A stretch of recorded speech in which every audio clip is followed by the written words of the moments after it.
আমি বিশ্বাস করি না এটা হয়তো আপনি এডিট করে বানিয়েছেন। আমার বাবা আর স্বামী যথেষ্ট ভালো মানুষ, তারা কখনোই নারী পাচার করতে পারে না, বরং আমার বাবা অসহায়দের কাজের ব্যবস্থা করে দেয়। আপনার বাবা অসহায়দের কাজ দেবার নাম করে বিভিন্ন দেশে পাচার করে দেয়। মনে আছে কয়েকদিন আগে আপনার স্বামী বিডি গিয়েছিল, সেখানে গিয়ে একটা খুন করে পালিয়ে এসেছে। হোয়াট রাবিশ, কি সব আবল তাবল বলছেন? মাহাতাব তো কদিন আগেই কানাডা থেকে ফিরেছে।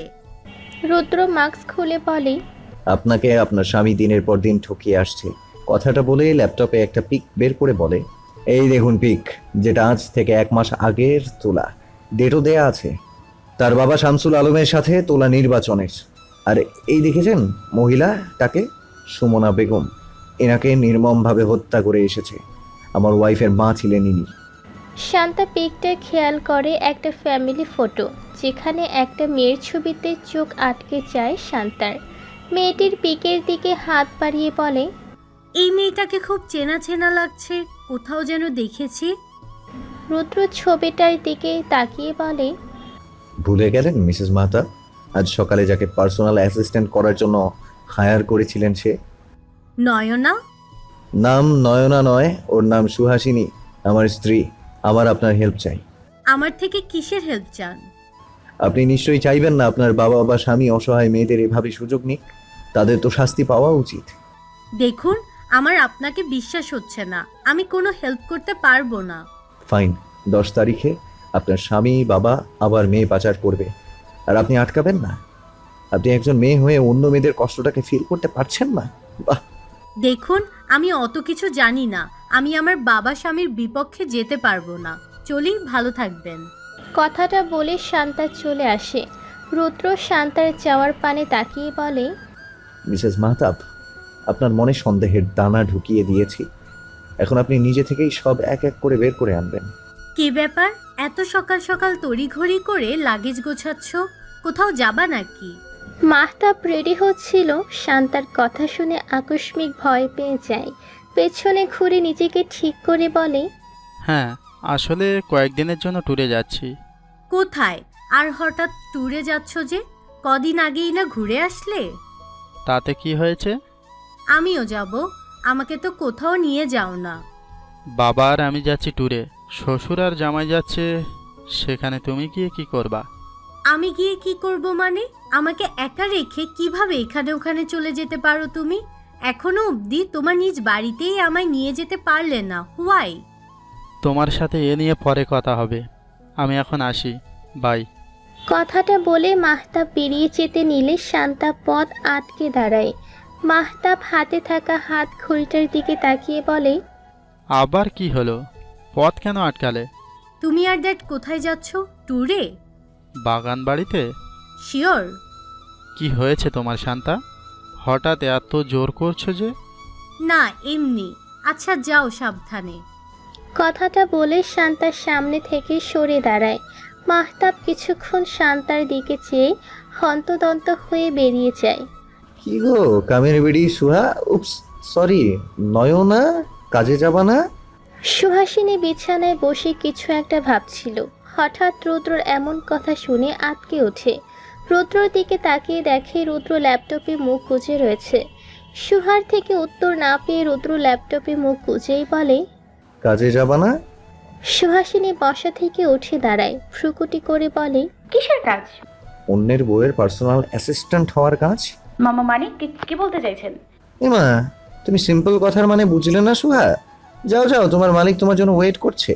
কাজে না গেলে কিন্তু মাইনে দিবে না। মাইনে না পেলে দেশে তোমার বাবাকে টাকা পাঠাবে কি করে? সুহা এবার রুদ্রর সামনে থেকে ল্যাপটপটা কেড়ে নিয়ে বলে, কি বলছেন তখন থেকে এসব? হ্যাঁ, রুদ্র বসা থেকে উঠে দাঁড়ায়, সুহার বাহু চেপে ধরে বলে, আমি কি মিন করছি জানো না?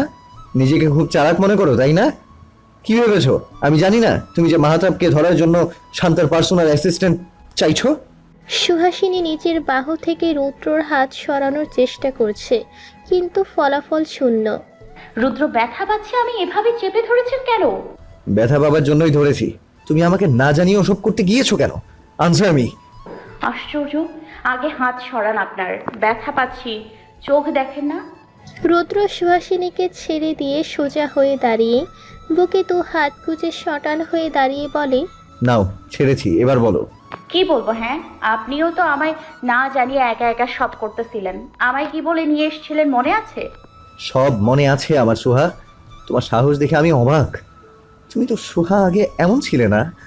আগে সুহার জীবন কেমন ছিল আর এখন সুহার জীবন কেমন বলুন তো? সে যেমনই হোক, তুমি আর এসবে ঢুকবে না। মাহতাবকে যা করার আমি করব। আমার কথায় যদি হেরফের হয় তাহলে সুহা আমার থেকে খারাপ কেউ হবে না। তাহলে কোনো কিছু আমার থেকে লুকাতে পারবেন না। A to Z সব আমায় বলতে হবে। আচ্ছা ডান। হ্যালো ড্যাড, তুমি আর মাহাতাব কি ট্যুরে যাচ্ছ? কই না তো। তাহলে মাহাতাব যে বলল তুমি আর মাহাতাব ট্যুরে যাচ্ছ। শাহরিয়া মোবারক কিছুক্ষণ চুপ থেকে আবার বলে ওঠে, আরে হ্যাঁ, আমরা ট্যুরে যাচ্ছি, কিন্তু আজ না তো 10 তারিখ যাব। আজ তো 8 তারিখ। শিওর? হুম। কিন্তু মাহাতাব যে লাগেজ নিয়ে বেরিয়ে গেল, তাহলে ও কোথায় যাচ্ছে?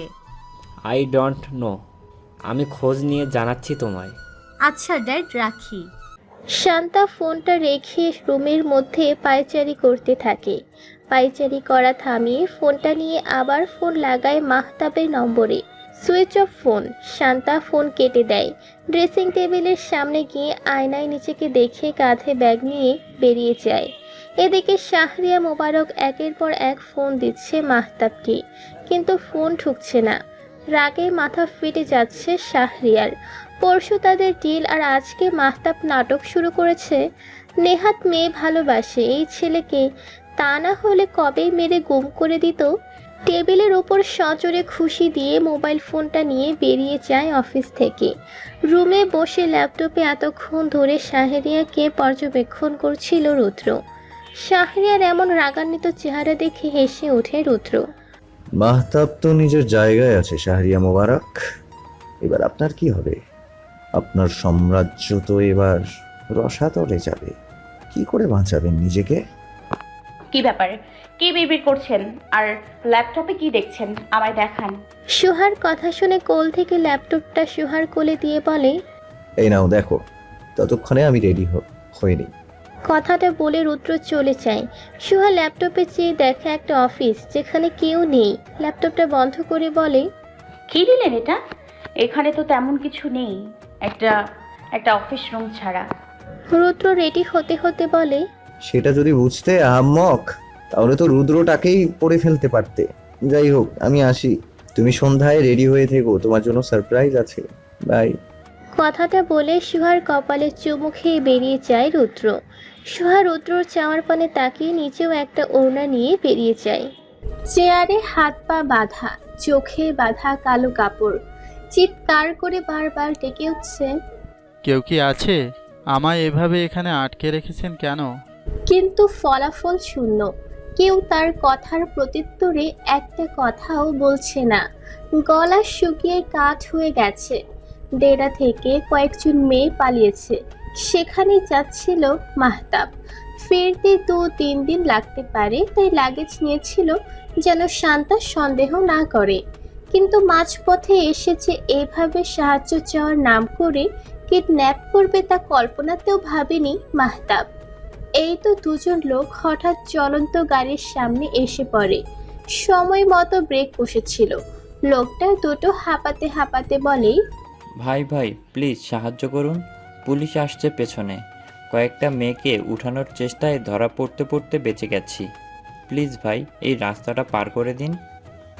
মাহতাব গাড়ির দরজা খুলে ভেতরে আসতে বলে তাদের। লোক দুটো ভেতরে ঢুকে সামনে একজন আর পেছনে একজন। লোকগুলো মাহতাবের সাথে কথা বলার তালে তালে হঠাৎই রুমাল দিয়ে মুখ চেপে ধরে। আচমকা এমন হওয়ায় নিজেকে ছাড়াতেও পারেনি। আস্তে আস্তে চোখ বন্ধ হয়ে আসে মাহতাবের। হঠাৎ দরজা খোলার শব্দে মাহতাব বুঝতে পারল কেউ এসেছে। আগন্তুক ব্যক্তি একটি চেয়ার টেনে মাহতাবের সামনাসামনি বসলো। মাহতাব সেটা বুঝতে পারল। কে আপনি? আমায় আটকে রেখেছেন কেন? কি চান? আগন্তুক ব্যক্তি মাহতাবের কথা শুনে শব্দ করে হেসে ফেলল। পাশ থেকে এক লোককে ইশারায় মাহতাবের চোখের বাঁধন খুলে দিতে বলে। লোকটাও রুদ্রর ইশারায় পেয়ে মাহতাবের চোখের বাঁধন খুলে দেয়। মাহতাব চোখ মেলে তাকিয়ে রুদ্রকে নিজের সামনে দেখে চমকে ওঠে। সেই সাথে মনে ভয় ঢুকে যায়। রুদ্র গা ছাড়া ভাব নিয়ে বলে, তো মিস্টার মাহতাব, কেমন লাগছে নতুন পরিবেশ, নতুন অভিজ্ঞতা? মাহতাব হাতের বাঁধন খোলার চেষ্টা করতে করতে রেগে বলে ওঠে, তাহলে তুই আমাকে কিডন্যাপ করে নিয়ে এসেছিস? জাস্ট একবার আমি ছাড়া পাই, তোকে দেখে নিব। সেই সুযোগটা তুই পেলে তো দেখবি। মানে? মানে সিম্পল, তোর বাঁচার হায়াত শেষ। তোর কোনো শেষ ইচ্ছা আছে নাকি বলতো, তাহলে পূরণ করার চেষ্টা করব। আমায় ছেড়ে দে। এই চিন্তা মাথা থেকে বের কর, এটা কশ্চিন কালেও সম্ভব নয়। আচ্ছা, আড্ডিকে কিভাবে বেড়েছিলি? আমি মারিনি। তুই মারিসনি? হুম, সত্যি? বললাম তো আমি মারিনি। বেশ। চোখের ইশারায় এক লোককে কিছু আনতে বলে। লোকটা রুদ্রর কথা মতো রুম থেকে বেরিয়ে মিনিট 5 মধ্যে আবার চলে আসে। হাতে তার আগুনে পুড়িয়ে আনা এক জ্বলন্ত রডটা রুদ্রর হাতে ধরিয়ে দেয়। রুদ্র রডটার দিকে তাকিয়ে হেসে উঠল। রুদ্রর হাসি দেখে মাহতাবের মনে ভয় ঢুকে যায়। তুতলিয়ে বলে ওঠে, কি করতে চাইছিস ওটা দিয়ে? কিছু না ইয়ার, জাস্ট তোর শরীরে একটু চেপে ধরবো। ট্রাস্ট মি, ব্যথা পাবি না। কথাটা বলে রুদ্র রডটা নিয়ে আগাতে থাকে মাহতাবের দিকে। মাহতাব বারবার প্রাণ বাঁচানোর জন্য হাতের বাঁধন খোলার চেষ্টা করছে শরীরের সর্বোচ্চ শক্তিশালী দিয়ে। রুদ্র যত রড এগিয়ে আনছে ততই মাহতাব ভয় শেষ হয়ে যাচ্ছে। রুদ্র রডটা মাহতাবের পায়ের কাছে আনতেই মাহতাব জোরে বলে ওঠে, প্লিজ রুদ্র, এমন করিস না। আন্টিকে কিভাবে মেরেছিস? আমি মারিনি। কথাটা বলার সাথে সাথে রুদ্র গরম রডটা মাহতাবের পায়ে চেপে ধরে। ব্যথায় আর্ত চিৎকার করে ওঠে মাহতাব। প্রাণ পাখিটা বুঝে বেরিয়ে যাবে মাহতাবের। মাহতাব চিৎকার দিয়ে বলে ওঠে, আমি মেরেছি। আমি মেরেছি। কিভাবে? আগে এটা সরা, আমি সব বলছি। রুদ্র রডটা সরিয়ে চেয়ারে বসে। মাহতাব ব্যথার যন্ত্রণায় ছটফট করতে থাকে। রুদ্র রেগে বলে ওঠে, তোর এই ড্রামা বন্ধ করে বল, কি করে মেরেছিস? সেদিন আমি সোহানীদের বাসায় গিয়েছিলাম বিকালের দিকে। আমি জানতাম ওই সময় সোহানীর বোন আর মা ছাড়া কেউ থাকবে না বাসায়। সুহাসিনী এক্সামের পর ফ্রেন্ডদের সাথে ঘুরতে গিয়েছিল। তার বাবা ছিল অফিসে আর তুই ছিলি নির্বাচনের কাজে ব্যস্ত। আর সুহাসিনীর মা আমায় 3 বছর আগে সেভাবে দেখেওনি, তাই সেদিন চিনতে পারেনি। যেদিন সোহানীকে বাসায় পৌঁছে দিয়েছিলাম সেদিন আমি তাদের বাসায় গিয়ে দরজায় কড়া নাড়তেই সোহানীর মা এসে দরজা খুলে দেয়। আমায় চিনতে না পেরে বলে, কি আপনি? আন্টি, আমি রুদ্রর ফ্রেন্ড। রুদ্র আমায় পাঠিয়েছে। ও আচ্ছা, কিন্তু কিসের জন্য? রুদ্র বলল সুভাষিনী ভাবির নাকি কিছু মেডিসিন লাগবে, সেটার জন্য পাঠিয়েছে। প্রেসক্রিপশনটা দিতে বলল। ও আচ্ছা, ভেতরে আসো, আমি নিয়ে আসছি। কথাটা বলে সুমনা বেগম শুভার ঘরে যায়। মেয়ে তার ঘুমে বিভোর। মেডিসিনের বক্স খুঁজে প্রেসক্রিপশন পেল না। তারপর নিজের ঘরে গিয়ে খুঁজতে লাগলো। আচমকা হঠাৎ গলায় টান লাগাতে সুমনা বেগমের যেন জানটা বেরিয়ে আসছে। পেছন ঘুরে মাহতাবকে দেখে, হাতে তার ছুরি, মুখে রয়েছে পশ্চাৎ হাসি। সুমনা বেগম গলা ধরে বিছানায় পড়ে যায়। মৃত্যু যে এত যন্ত্রণাদায়ক, ইস কি কষ্ট। চোখের সামনে ভেসে আসে স্বামীর সাথে কাটানো 28টা বছরের কথা, সুভাষিনীর কথা। কদিন পর মেয়ে তার মা হবে। ছোট মেয়ে সুহাসিনী। সে কলেজ শেষে বাসায় এসে দেখবে তার মা আর নেই। তার সুখের সংসার খানিকের ব্যবধানে উলট পালট হয়ে গেল। মেয়ের স্বামী তো পাগল হয়ে যাবে। স্বামীকে রোজ সকালে ডেকে মসজিদে পাঠানো আর হবে না। সন্তান দুটোকে আর নিজের হাতে আদর করতে পারবে না। বুকে জড়িয়ে ধরে মেয়ে দুটোকে ভালোবাসতে পারবে না। কথাগুলো মনে হতে সুমনা বেগমের চোখের কার্নিশ পেয়ে অশ্রু গড়িয়ে পড়ে। চোখ বন্ধ করতে স্বামীর সন্তানের হাস্যোজ্জ্বল চেহারা ভেসে ওঠে। স্বামীর সাথে শেষ বয়স পর্যন্ত পাশাপাশি থাকা হলো না, ইস কি বেদনাদায়ক মুহূর্তে! মৃত্যু যে গা ঘেঁষে দাঁড়িয়ে আছে। নিঃশ্বাস নেওয়া কষ্টসাধ্য, নিঃশ্বাস নেওয়া যায় না। পৃথিবীর বুকে থাকা শেষ দিনটা অন্যরকম ভাবে হলেও পারতো। কথাগুলো ভাবতেই হঠাৎ সারা শরীর ছেড়ে দিলেও সুমনা বেগম। মাহতাব সুমনা বেগমকে বিছানায় শুয়ে কাঁথা দিয়ে ঠেকে ঘরের লাইট অফ করে দেয়। সিঁড়ি দিয়ে নিচে নামতেই শুভার ঘরের দিকে চোখ যায় মাহতাবের। শুভা ঘুমাচ্ছে। মাহতাব শুভার ঘরের ভেতর ঢুকে ছুরিটা দিয়ে শুভাকে মারার জন্য হাত উঁচু করতে কিছু একটা মনে করে আর মারল না। ড্রেসিং টেবিল থেকে তেলের বোতল এনে ফ্লোরে তেল ফেলে রাখলো আর যাওয়ার পথে বেখেয়ালিতে হাত লেগে ফুলদানি পরে শব্দ হয়। ফুলদানিটা তাড়াতাড়ি করে টেবিলের উপর রেখে বেরিয়ে যায় বাসা থেকে। কথাটা শোনার সাথে সাথে রৌদ্র রাগ সামলাতে না পেরে গরম রোদটা আবারও চেপে ধরে মাহতাবের গায়ে। এবার আর পায়ে ধরে না, চেপে সোজা কাঁধে চেপে ধরে। মাহতাব ব্যথায় ছটফট করতে থাকে। রৌদ্র কাঁধ থেকে সরিয়ে এবার হাত চেপে ধরে। মাহতাব চিৎকার দিয়ে ওঠে আর বারবার অনুনয় হয়ে বলে। রৌদ্র হিংস্র বাঘের মতো মাহতাবের উপর আগুনে পোড়ানো রড চেপে ধরে। মাহতাবের আত্মচিৎকারে পুরো রুম কেঁপে ওঠে। তুই আন্টিকে মেরে ফেলেছিস, তার উপর অসহায় মেয়েদের সুযোগ নিয়ে তাদের পাচার করিস। তোকে আজ আমি মেরেই ফেলবো। রুদ্রর লোক সামিউল দৌড়ে ছুটে আসে, রুদ্রকে থামানোর প্রয়াস চেষ্টা চালায়। রুদ্র এবার রডটা ফেলে দিয়ে এলো পাথারের চর থাপ্পড় ঘুষি দিতে থাকে। মাহতাব আধো মরা হয়ে গেছে। রুদ্র থেমে যায়, হুঙ্কার দিয়ে বলে, কেরোসিন তেল আর ম্যাচ কাঠি দাও। এক লোক কেরোসিন আর ম্যাচ কাঠি এনে রুদ্রর হাতে ধরিয়ে দেয়। রুদ্র কেরোসিন তেল মাহতাবের শরীরে ঢেলে দেয়। মাহতাব ছোটার জন্য প্রাণপণে চেষ্টা চালায়।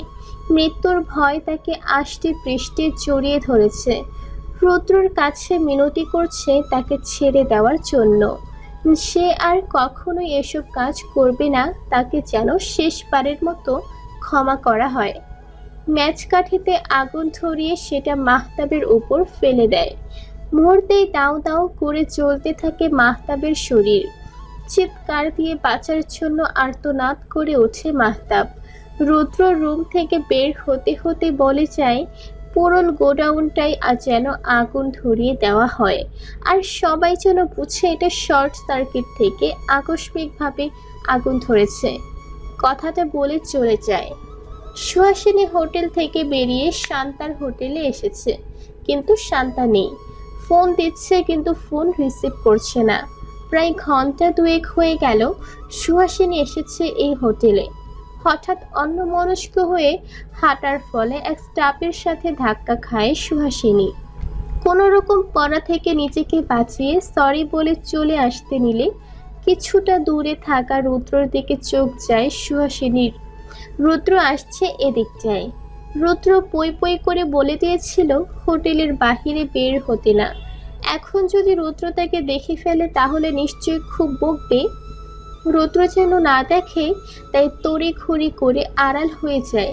রুদ্রর শরীর রাগে কাঁপছে। আশেপাশে না তাকিয়ে সোজা হেঁটে নিচের রুমে চলে যায়। রুদ্রকে হঠাৎ 102 নম্বর রুমে যেতে দেখে ভ্রুকুটি করে ফেলে সুহাসিনী। রুদ্র হঠাৎ ওই রুমটাই ঢুকলো কেন? কি করবে ওই রুমে?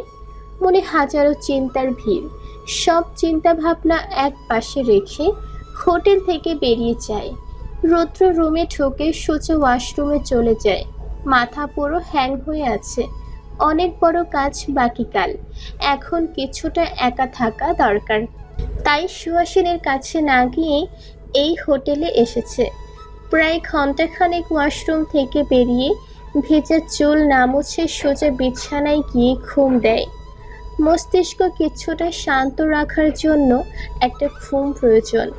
এদিকে সন্ধ্যা হয়ে গেছে, রুদ্রর আসার নাম গন্ধ নেই।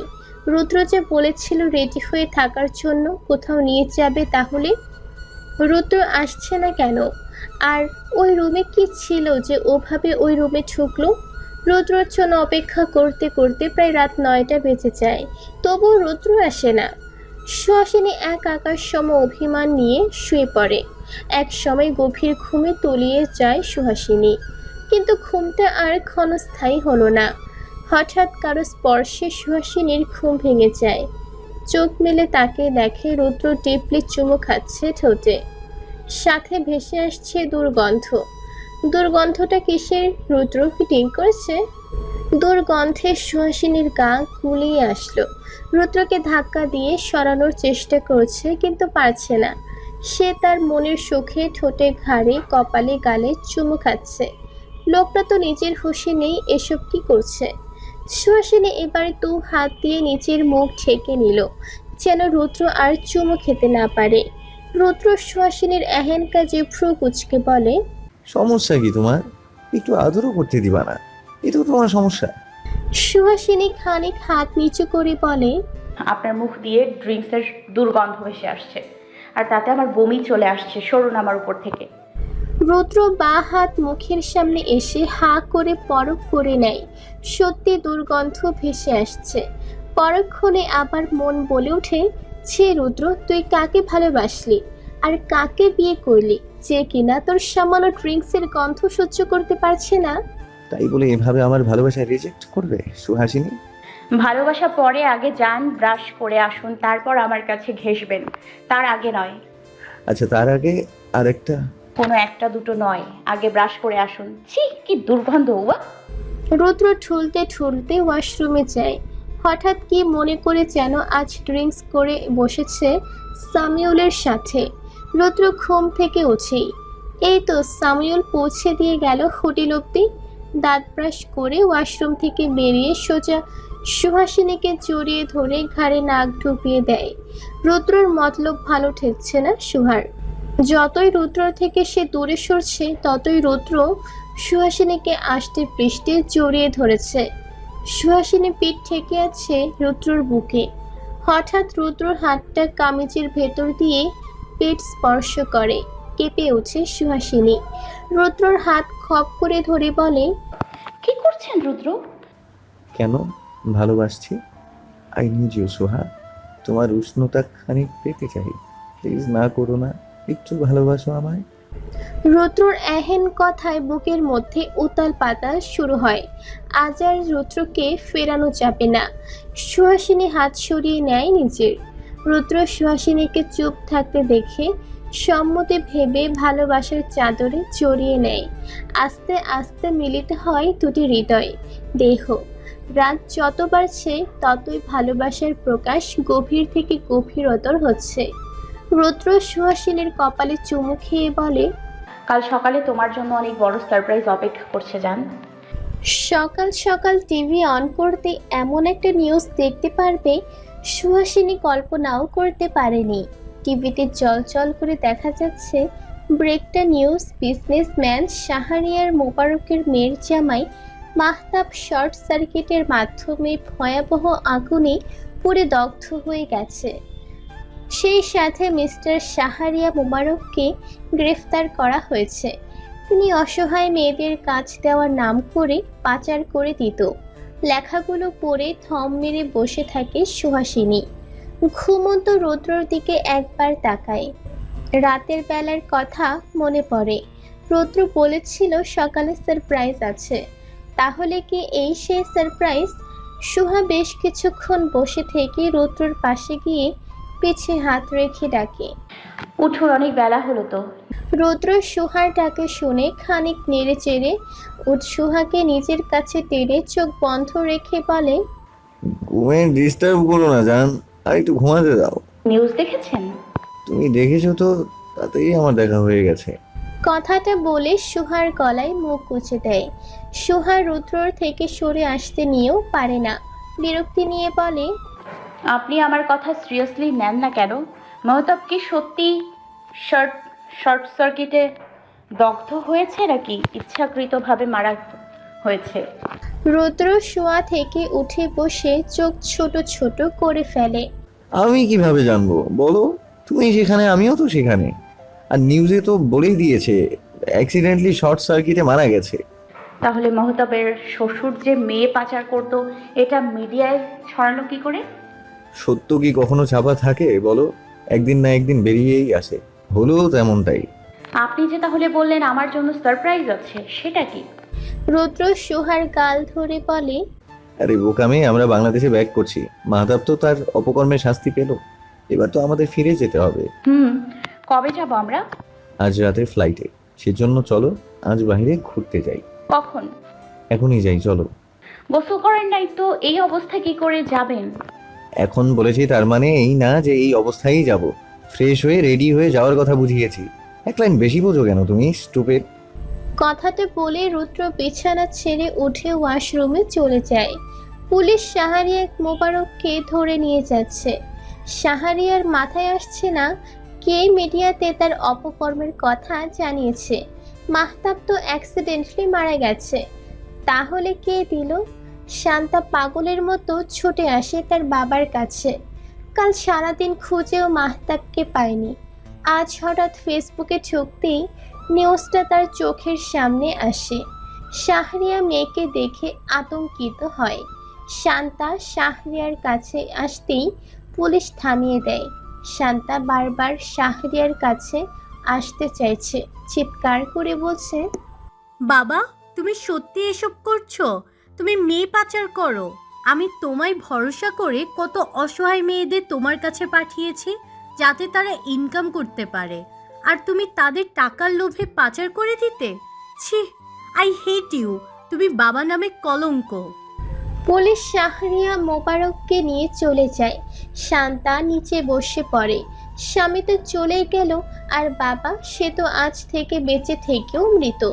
চিৎকার করে কাঁদছে শান্তা। হঠাৎ ঘাড়ে কারো হাতের স্পর্শ পেয়ে ঘাড় ঘুরিয়ে তাকিয়ে দেখে সুহাসিনী দাঁড়িয়ে আছে, তার থেকে কিছুটা দূরে রুদ্র। শান্তা সুহাসিনীকে জড়িয়ে ধরে কেঁদে দেয়। রুদ্রই নিয়ে এসেছে সুহাকে এখানে। রুদ্র সুহাদের দিকে এগিয়ে এসে বলে, মিসেস শান্তা, আপনাকে বলেছিলাম, আগেই বিলিভ করেননি, দেখলেন তো নিজ চোখে। শান্তা সুহাকে ছেড়ে দিয়ে বলে, তাই বলে একটা মানুষকে মেরে ফেলবেন? রুদ্র স্মিত হেসে বলে, পিপিলিকার তো পাখা গজায় মরিবার তরে। নিজেকে শক্ত রাখবেন আর ভালো থাকবেন। কথাটা বলে সুহাকে নিয়ে চলে আসে রুদ্র।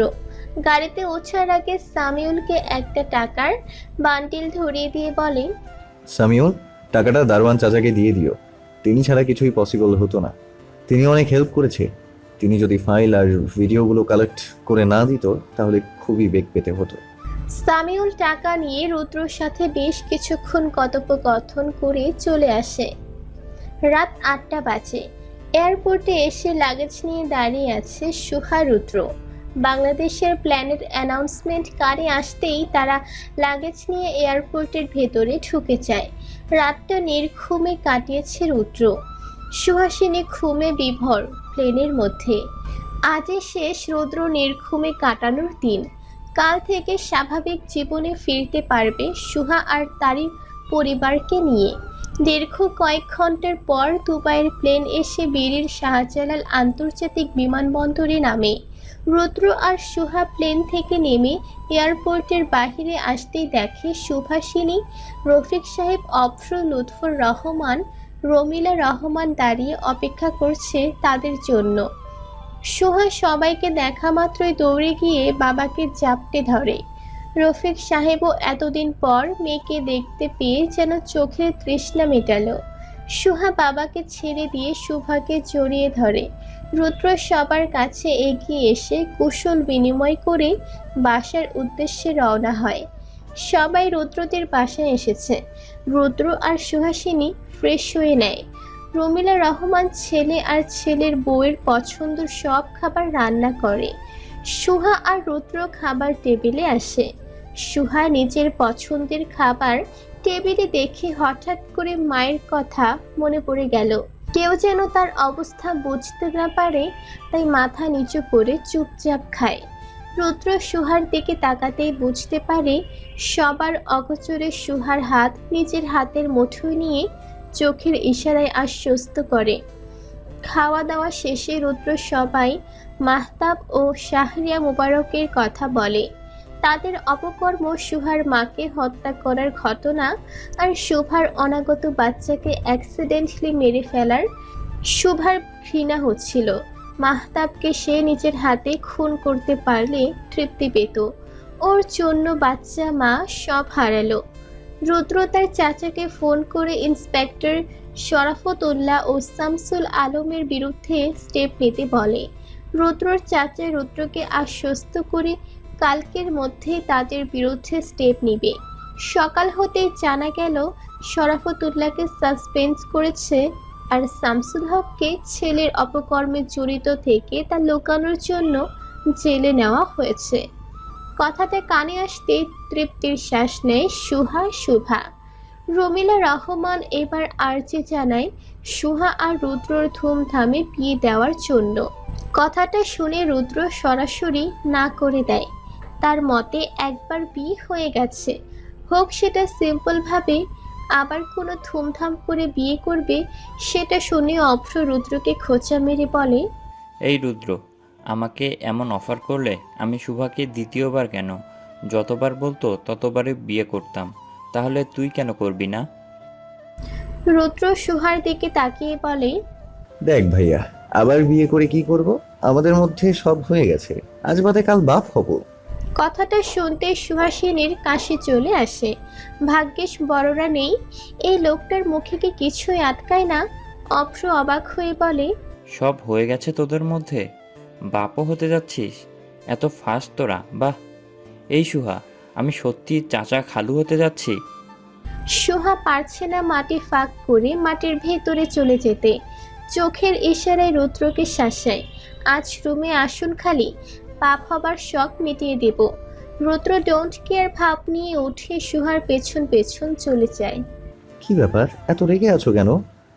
একটুখানি স্পর্শ করলেই রাগী দৃষ্টি নিক্ষেপ করছো, আবার থেকে থেকে ছ্যাঁত করে উঠছো। রুদ্রর কথাটা কর্ণকুহর হতেই সুহাসিনী পেটের ওপর থেকে রুদ্রর হাত সরিয়ে শোয়া থেকে বসে হাতের আঙুল রুদ্রর দিকে তাক করে বলে, একদম কাছে ঘেসবেন না বলে রাখলাম। লজ্জা নেই আপনার? আগে তো জানতাম আপনি রাগী টাইপের, এখন তো দেখছি সাথে লজ্জাহীন ছেলে আপনি। রুদ্র বালিশে এক হাত মাথায় ঠেকিয়ে উঁচু হয়ে বলে, আশ্চর্য, আমি কি মেয়ে যে আমার লজ্জা থাকবে? লজ্জা তো নারীদের ভূষণ, সেটা থাকবে তোমার, নট আমার। আপনি জানেন আপনার ওই কথার জন্য কত কিছু ফেস করতে হয়েছে আমায়? আপু তো ছাড়ছিলই না, বারবার বলছিল, এই তুই কি প্রেগনেন্ট?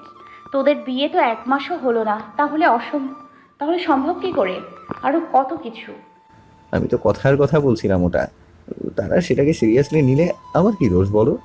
আপনারই তো দোষ। আপনি কেন বলবেন আপনি বাবা হতে যাচ্ছেন? আচ্ছা, মানলাম আমার দোষ, এবার তো কাছে ঘেঁচতে দাও। না, একবার যখন বলেছি তখন না মানে না।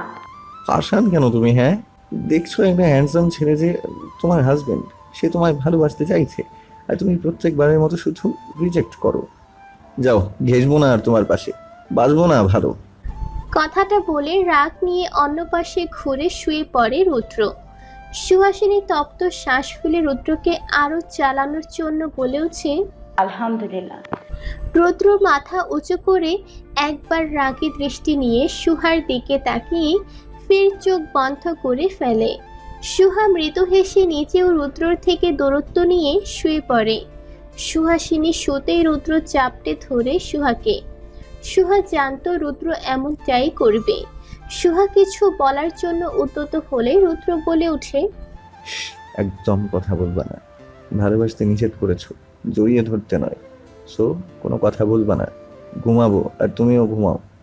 সুহাসিনী ওভাবেই ঘুমিয়ে পড়ে। সকালে চোখের ওপর রোদের আলো পড়তেই চোখ মুখ কুঁচকে ফেলে রুদ্র। কোনো রকমের চোখ খুলে বিছানা ছেড়ে উঠে জানালার পর্দাটা টেনে দিয়ে আবারও শুয়ে পড়ে।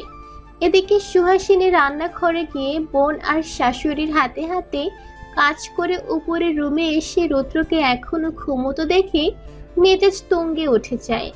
বড় বড় পা ফেলে রুদ্রের কাছে এসে পিঠে ধাক্কা দিয়ে বলে, আপনি এখনো ওঠেন নাই কেন?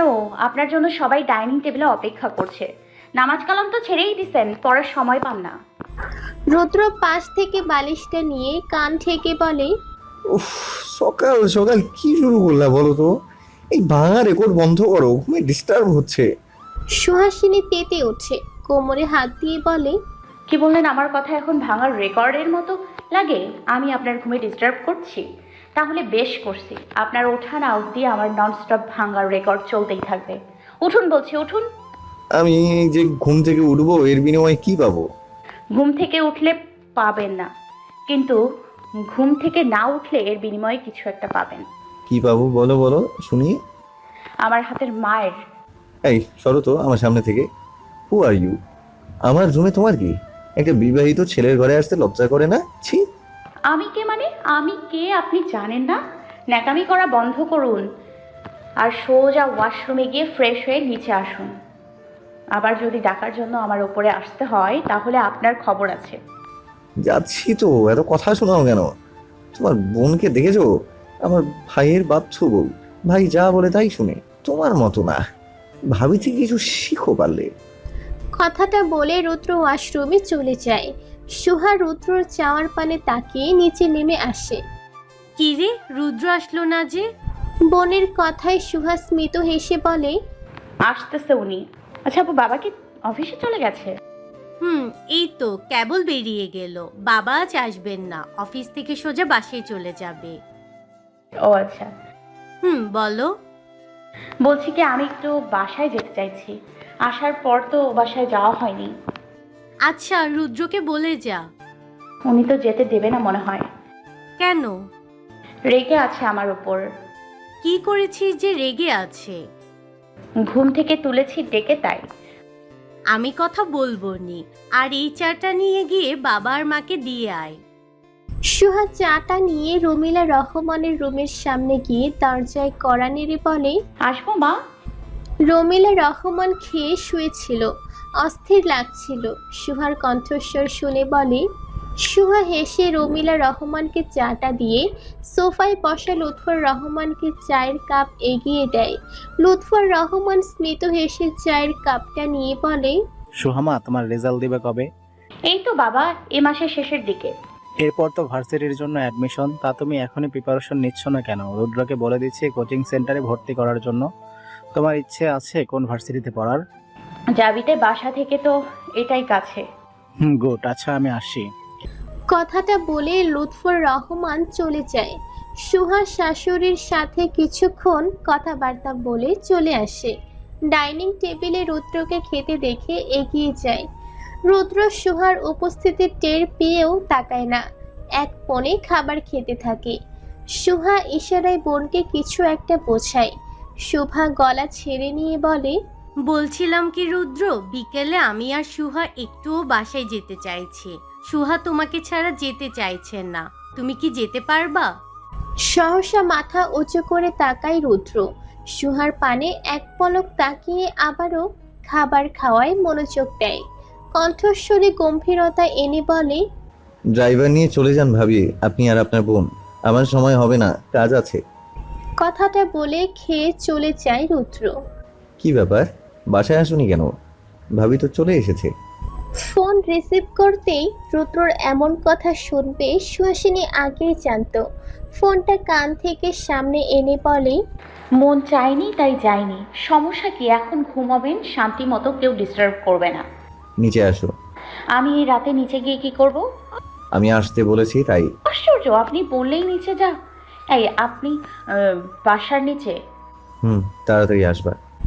সুহাসিনী জানালার সামনে গিয়ে বাহিরে তাকিয়ে দেখে ল্যাম্পপোস্টের আলোতে স্পষ্ট রুদ্রকে বোঝা যাচ্ছে। চোখাচোখি হয় দুজনের। সুহাসিনী চোখ সরিয়ে রুম থেকে বেরিয়ে যায়।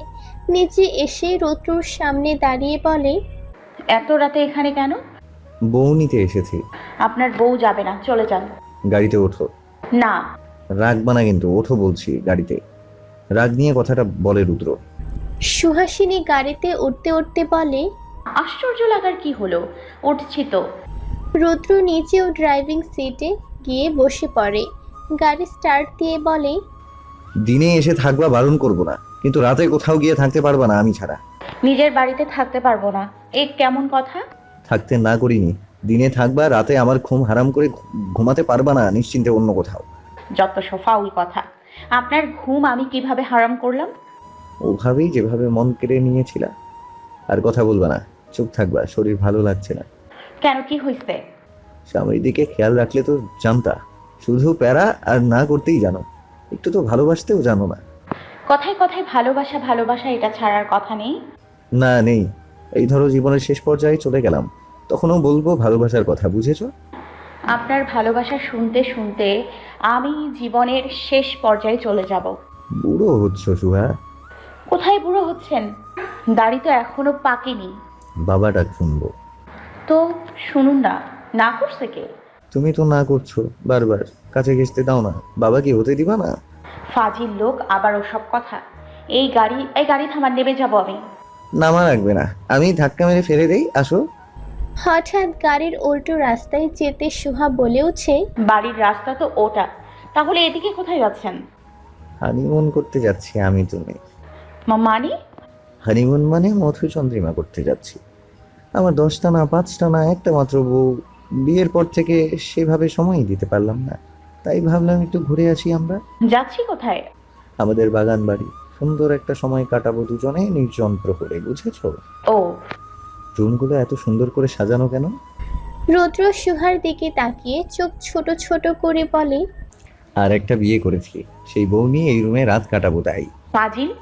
আলমারিতে দেখো শাড়ি আছে, যাও পছন্দ মতো একটা পরে আসো। এই রাতে আবার শাড়ি?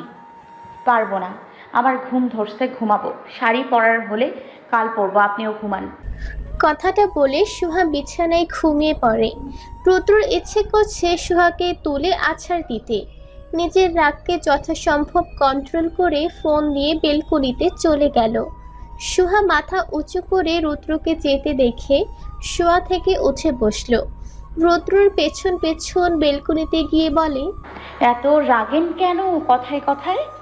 সেম প্রশ্ন আমারও, এত না না করো কেন আমার সব কথায়? আমি না করলে আপনি জোর করবেন, কই জোর তো করেন না।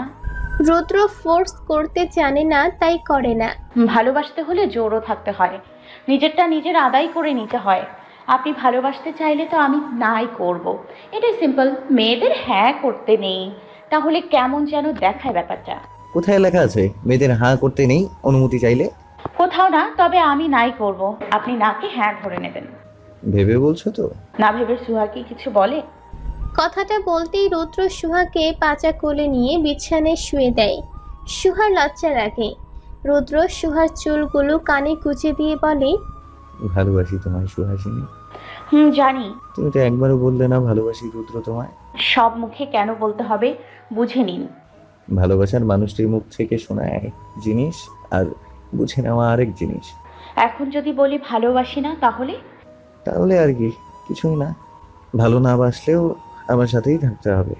একটু গর্ববোধ করো, আমার মতো ড্যাশিং ছেলে পেয়েছো বলো, যে তোমায় এত এত ভালোবাসে। আপনি একটু গর্ববোধ করুন, আমার মতো সুন্দরী আপনার কপালে জুটেছে। আমার কপালটাই পুরা। এত সুন্দর বউ কেন জুটলো আমার কপালে? ওয়াই? তুমি টেরা হলেও তো পারতে, তাহলে আমি ব্যতীত কেউ তাকাতো না। তখন ঘুরেও তাকাতেন না আমার দিকে, জানা আছে। এখন চুপচাপ ঘুমান। কথাটা বলে সুহাসিনী ঘুরে শুতে নিলে রুদ্র সুহাসিনীকে নিজের দিকে ঘোরায়। পেটের উপর থেকে কামিজ সরাতে গেলে সুহাসিনী হাত চেপে বলে, মেডিসিন নেই রুদ্র। আই নিড বাচ্চা সুহা। জানি বিয়ের 2 মাস এখনো হয়নি, কিন্তু আমার বাচ্চা চাই। আমার পড়াশোনার কি হবে? বাচ্চা সামলাবো নাকি পড়াশোনা করব? বাচ্চা আমি সামলাবো, আর মা ভাবি তো আছে। বাচ্চা নিলে অনেক পেইন সহ্য করতে হয়, আমি এখনই নিব না, আমার ভয় করে। বাচ্চার জন্য তৈরি নই আমি। আচ্ছা সমস্যা নেই, টেবিলের পাশে মেডিসিন রাখা আছে, খেয়ে আসো। সুহাসিনী বিছানা ছেড়ে উঠে মেডিসিন খেয়ে আসে।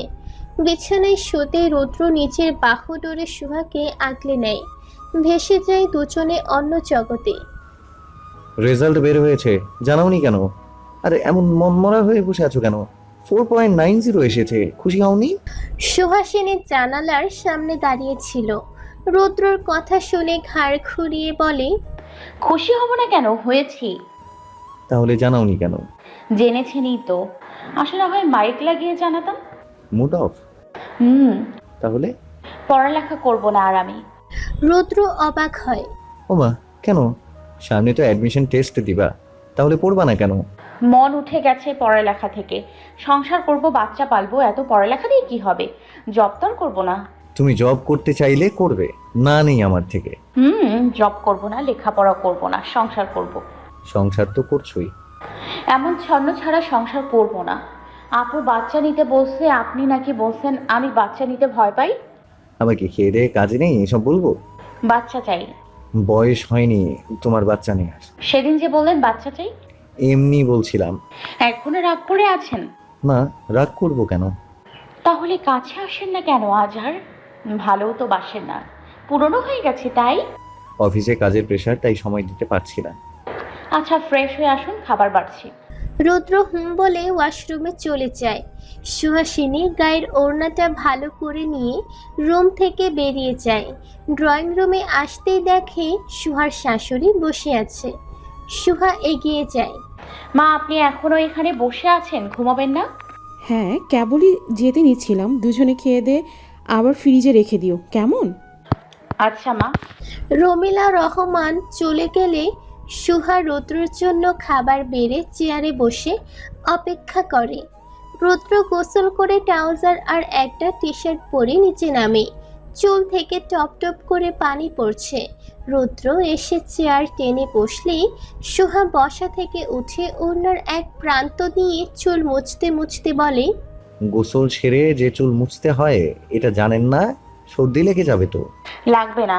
কথাটা বলে রুদ্র ভাত খেতে আরম্ভ করে। সুহা রুদ্রর দিকে তাকিয়ে থাকে। লোকটা খাচ্ছে অথচ লোকটার জন্য সে না খেয়ে বসে আছে। রাগ হলো সুহাসিনীর। সুহাসিনী না খেয়ে খাবার ফ্রিজে রাখতে গেলে রুদ্রর পানির গ্লাস থেকে পানি খেয়ে বলে, চুপচাপ খাবার খেয়ে দেন খাবার ফ্রিজে রাখবা। সুহাসিনী রুদ্রর দিকে তাকিয়ে বলে, খিদে নেই। সেটা শুনতে চাইনি, বলেছি খেতে মানে খাবে। আপনি খান আপনার মতো, আমার খাওয়ার চিন্তা করতে হবে না। চিন্তা অবশ্যই করতে হবে। এদিকে আসো। সুহাসিনী আসে না। রুদ্র ফের বলে, এদিকে আসতে বলেছি তো, আসছো না কেন? কেন, কি করবেন? মায়ের দিব, আসতে বলছি না, আসো। সুহাসিনী রুদ্রর পাশে যেতেই রুদ্র বলে ওঠে, বসো। সুহাসিনী চেয়ার টেনে বসে। রুদ্র ভাতের নলা নিয়ে সুহাসিনীর মুখের সামনে তুলে ধরে। সুহাসিনী তাকায়। রুদ্র ইশারায় খেতে বলে। সুহাসিনী চুপচাপ খায়। আমার জন্য কখনো ওয়েট করবা না, খেয়ে নিবা। খিদে চেপে রেখে নিজের শরীরকে কষ্ট দেয়া এসব কিন্তু আমার ভালো লাগে না। নেক্সট টাইম অপেক্ষা করবা না, খেয়ে নিবা। সুহাসিনী ভাত চিবোতে চিবোতে বলে, আপনি জানেন না স্বামী স্ত্রী একসাথে ভাত খেতে বসলে মিল মহব্বত বাড়ে? আমাদের কি মিল মহব্বত কম নাকি? কমই তো। এই যে কেমন জানি হয়ে যাচ্ছেন দিনকে দিন। কেমন হয়ে যাচ্ছি? আগের মতো ভালোবাসেন না। কে বলেছে ভালোবাসি না? কাউকে বলতে হয় না, আপনার আচরণ দ্বারা বুঝে নিয়েছি। সেদিন বাগান বাড়ি থেকে ফেরার পর আপনি কেমন যেন পাল্টে গেছেন। ঠিকমতো কথা বলেন না, সময় দেন না। কাজের ব্যস্ততা প্রচুর সুহা, তাই ঠিক মতো সময় দিতে পারছি না। আর তোমার তো বোর হওয়ার কথা না, ভাবি মা তো আছেই। আপনি যা নিতে পারবেন তারা কি তা দিতে পারবে বলেন? কি দিতে পারি? বাচ্চা। রুদ্র প্লেটে হাত ধুতে ধুতে বলে, আবার বাচ্চা? বাচ্চার ভূত উঠালো কে তোমায়? কেউ না। ভীষণ মা হতে ইচ্ছে করছে, মা ডাক শুনতে ইচ্ছে করছে, কারো নরম তুলতুলে হাত স্পর্শ করতে ইচ্ছে করছে। আগে পড়াশোনা শেষ করো। আমার পড়াশুনো শেষ তো। ভার্সিটি পড়বে কে, আমি? ধুর, আর পড়বো না। যা জ্ঞান আছে তাতে ছেলে মেয়েকে সুন্দরভাবে 1 2 অ আ ক খ পড়াতে পারবো। আচ্ছা, খাবার ফ্রিজে রেখে আসো, তারপর ভেবে দেখছি। ভাবাভাবি কি আছে? বাচ্চা নিব মানে নিব। আচ্ছা দিব বাচ্চা। কিভাবে? তুমি যেভাবে চাও সেভাবে। সুহাসিনী আর জবাব না দিয়ে খাবার ফ্রিজে রেখে দিয়ে রুদ্রর পেছন পেছন রুমে চলে আসে। রুমের লাইট বন্ধ করে রুদ্রর বুকের উপর মাথা দিয়ে শুয়ে পড়ে। রুদ্র সুহাসিনীর চুলের ভাঁজে হাত ডুবায়। সুহাসিনী রুদ্রর বুকের উপর হাতের আঙুল দিয়ে আগে বুকে দাগ কাটে। রুদ্র সুহার হাত ধরে বলে, আজ এত নিজ থেকে কাছে আসতে চাইছো যে? নিজ থেকে ভালোবাসতে চাইলেও কি বারণ নাকি? তা নয়, তবে তবে কি? বউ নিজ থেকে কাছে আসতে চাইলে কি কোনো পুরুষ আর নিজেকে কন্ট্রোল করতে পারে? সুহাসিনী হাসে। রুদ্র সুহাসিনীর হাতের ভাঁজে নিজের হাত মুঠো বন্দি করে নিজের ভর সুহাসিনীর উপর ছেড়ে দেয়। সুহাসিনী চোখ বন্ধ করে ফেলে। কি ব্যাপার বৌমা, তুমি নাকি আর পড়ালেখা করবে না? সুহাসিনী খাবার বেড়ে দেওয়ার সময় লুৎফর রহমান কথাটা বলে ওঠে। সুহাসিনী রুদ্রর দিকে একবার তাকিয়ে বলে, না বাবা, আর পড়তে চাই না। কিন্তু কেন মা? এমনি বাবা। রুদ্র কিছু বলছে? না না না, উনি কি বলবেন, উনি কিছু বলেনি। আমি নিজে থেকেই আর পড়তে চাই না। আচ্ছা, তুমি যেটা ভালো মনে করো। সুভাষিনী সুহার দিকে আর চোখে তাকায়। সবাই খাওয়া দাওয়া করে চলে গেলে সুভাষিনী সুহাকে বলে, কি ব্যাপার, পড়াশোনা আর করবি না কেন? উফ আপু, বেবি নিলে কি আর পড়াশোনা হয় নাকি? সুভা অবাক হয়ে বলে, তোরা কি বেবি নেওয়ার প্ল্যান করছিস? সুহাসিনী হেসে উপর নিচ মাথা চাকায়। সুভা সুহার হাত টেনে বলে, সত্যি বেবি নিতে চাইছিস? হুম। তোর তো তেমন বয়স হয়নি। তাতে কি আপু? অনেক প্রবলেম ফেস করতে হয়, আমাকে দেখছিস তো, তুই তো পেইন সহ্য করতে পারিস না। তুমিই তো বলছো না হলে সব সহ্য হয়ে যায়। আমিও পারবো সহ্য করতে। আর তুমি মা রুদ্র আছো না? সে না হয় আমরা আছি, তাই বলে এত তাড়াতাড়ি কেন? আপু, রুদ্রর খুব বেবি পছন্দ। আমার কাছে চেয়েছিল বেবি, আমি না করেছিলাম। কিন্তু এখন মনে হচ্ছে বেবি হলে মন্দ হবে না। ভেবে চিনতে নেই সুহা। আমার ভাবা শেষ, আমাদের বেবি নেওয়া উচিত। কথাটা বলে সুহা উপরে চলে যায়। সুভা সুহার চাওয়ার পানে তাকিয়ে থাকে। তার বেবিটা বেঁচে থাকলে এতদিনে হয়তো তার কোলে থাকতো। এই শুনুন, আজ তাড়াতাড়ি বাড়ি ফিরবেন। রুদ্র অফিসে যাবার জন্য রেডি হচ্ছিল। সুহাসিনীর কথা শুনে পেছনে ফিরে বিছানায় বসে থাকা সুহাসিনীর দিকে তাকায়। ভ্রু কুঁচকে বলে, আজ কোনো স্পেশাল ডে নাকি যে তাড়াতাড়ি ফিরবো? না, তাহলে এমনি তাড়াতাড়ি ফিরবেন। আচ্ছা, চেষ্টা করব। আজই তাহলে। রুদ্র রুম থেকে বের হতে নিলে সুহাসিনী বিছানা থেকে উঠে বলে, এই দাঁড়ান। রুদ্র পেছনে ঘুরে বলে, কি? আপনি জানেন না অফিসে যাবার আগে বউয়ের কপালে চুমু খেয়ে যেতে হয়? রুদ্র স্মিত হাসে। সুহাসিনীকে টেনে নিজের কাছে আনে। কপালে চুমু না দিয়ে সোহার ঠোঁটে আলতো করে ঠোঁট ছুঁয়ে দেয়। সোহা কেঁপে ওঠে। রুদ্র সুহাকে ছেড়ে দিয়ে বলে, এবার আসি বউ। সুহাসিনী রাগে দৃষ্টি নিয়ে রুদ্রর দিকে তাকায়। রুদ্র হেসে চলে যায়। সুহাসিনী আয়নায় দাঁড়িয়ে নিজেকে দেখে। বিয়ের 5 মাস পেরিয়ে গেল, অথচ লোকটার উপর তার ভালোবাসা এক বিন্দুও কমেনি, বরং দিনকে দিন বেড়েই চলে। কয়েকদিন আগে নীলার বিয়ে হলো রাতুল ভাইয়ের সাথে। মানুষ ভালোবাসার মানুষকে নিজের করে পেলে তার চাইতে সৌভাগ্যবতী আর কেউ থাকে না। এই সুহা, রুদ্র যে চলে গেল বলিসনি তুই? আয়নার সামনে থেকে সরে দরজার কাছে গিয়ে শোভাকে বলে, না আপু, বলিনি। আচ্ছা, আমি নিচে যাচ্ছি। শোভা চলে গেলে সুহা বেলকুনিতে গিয়ে চেয়ারে বসে পড়ে। কয়েকদিন হলো সে জানতে পেরেছে সে প্রেগনেন্ট। রুদ্রর ব্যস্ততার জন্য রুদ্রকে বলা হয়ে ওঠেনি। আজ খানিকটা সারপ্রাইজ দিয়ে বিষয়টা সে জানাবে রুদ্রকে। রুদ্র নিশ্চয়ই খুশিতে আত্মহারা হয়ে যাবে। দুপুর গড়িয়ে বিকেল। সুহা আর শোভা মিলে হালকা পাতলা রান্না বান্না করে। রমিলা রহমান তার ভাইয়ের বাসায় গেছে। সুভা সুহার দিকে তাকিয়ে বলে, সুহা, তুই এবার গিয়ে তৈরি হয়ে নে, বাকিটা আমি সামলে নেব। রুদ্র চলে আসলো বলে।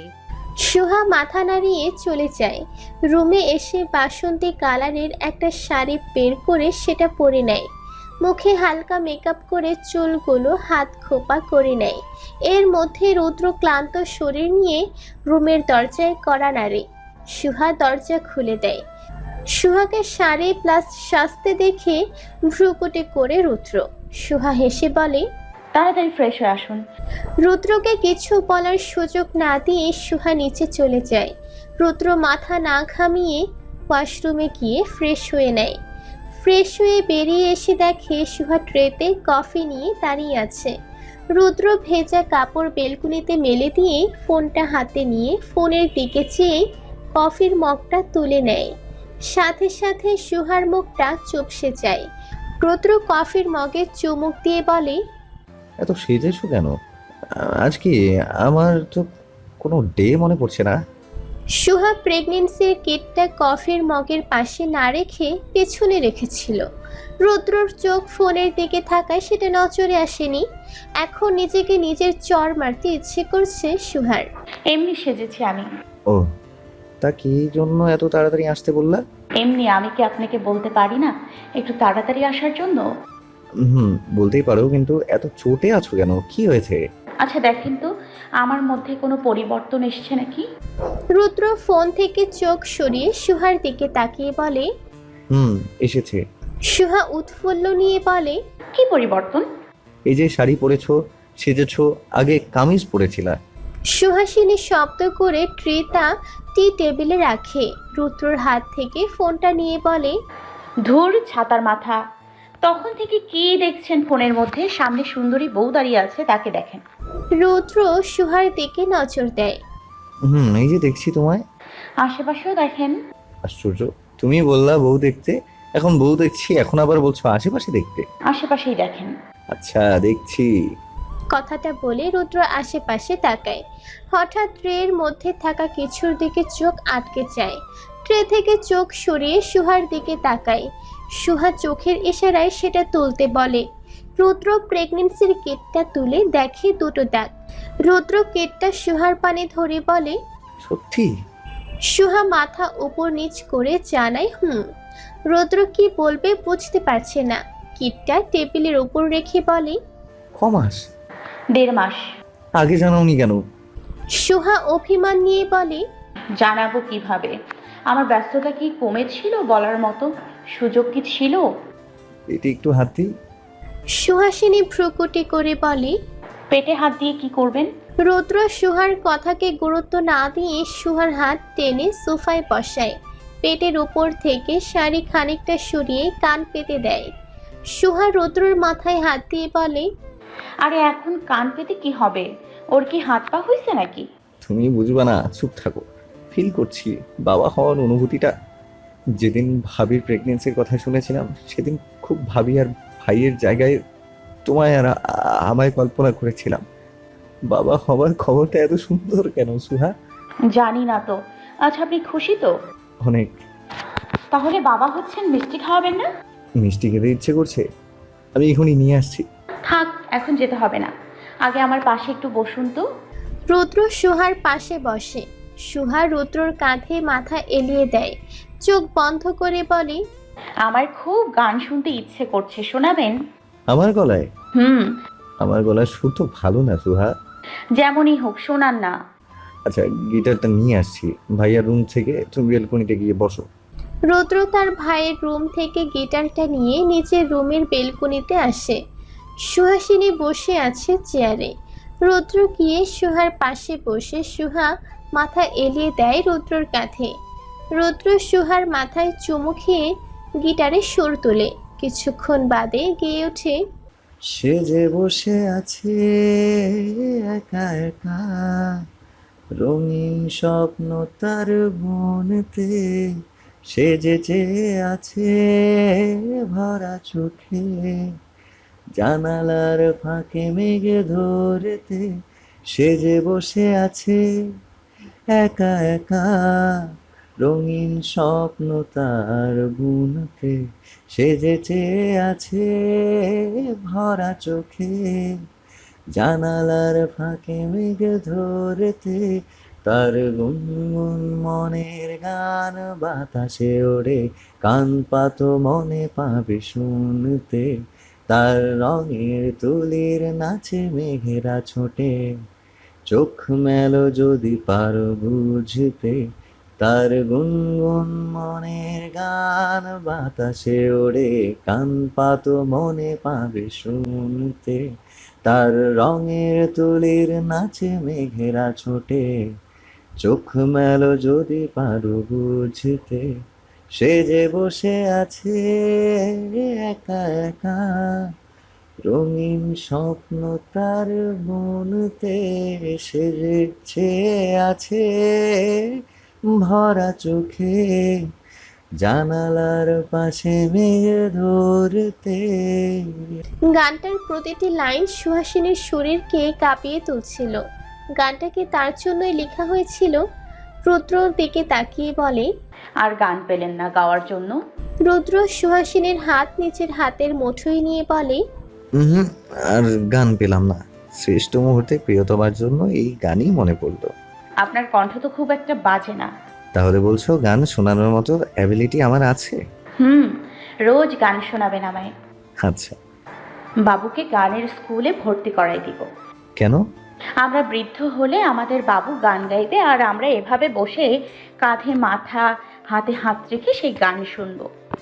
যদি বৃদ্ধ হবার আগেই মরে যাই তখন? সহসা সোহা রুদ্রর কাঁধ থেকে নিজের মাথা সরালো। রুদ্রর পানে চেয়ে রাগী দৃষ্টি নিয়ে বলে, এইরকম একটা সুন্দর মুহূর্তে এসব অলক্ষণে কথা না বললেই কি হচ্ছিল না? এসব নেগেটিভ কথা বলেন কিসের জন্য? পজিটিভ চিন্তা রাখুন না মাথায়। আরে আমি তো এমনি কথার কথা বললাম। ছেলে মেয়ে বিয়ে দিব, তুমি আমি একসাথে বৃদ্ধ হব। তুমি পান চিবাই দিবা, আমি খাবো, নাতি নাতনির সাথে খেলাধুলা করব। আর সময় পেলে তোমায় নিয়ে কোনো বট গাছের ছায়াতলে বসে এই দিনগুলোর কথা স্মরণ করব। তখন আমাদের দেখতে কেমন দেখাবে ইমাজিন করুন জাস্ট। নুয়ে যাওয়া শরীর, জবুথবু চামড়া, কুচকে যাওয়া চোখ।